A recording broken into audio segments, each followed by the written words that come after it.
In SharePoint 2007, there was really only one type of workflow that you could create with SharePoint Designer, and that type of workflow was called a list. A list workflow is tied to a particular list or library, and it acts on documents or items that have been dropped in those libraries or lists. This type of workflow is the standard bread and butter workflow. But in SharePoint 2010, we have two new types of workflows. The first new type is called a reusable workflow.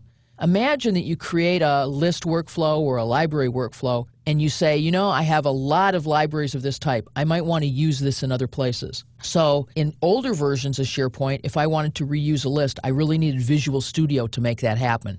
In 2010, I can create reusable workflows and tie them to different lists or libraries.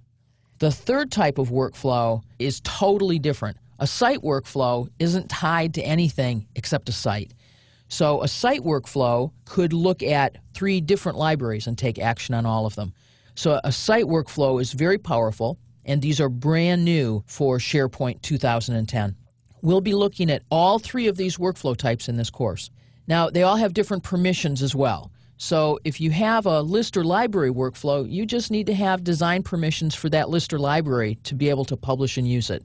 But if you want to be able to create workflows for sites, or you want to be able to save workflows to content types, which is one way you might do a reusable workflow, you need to have a much higher level of permission. You need to have design permissions for the entire site. So if you're working in an environment where someone else has set your site up for you, when you get to reusable or content type workflows or to site workflows, you may need to go back and ask them to amp up your permissions a little bit so that you can create these different types of workflows that are brand new to SharePoint 2010.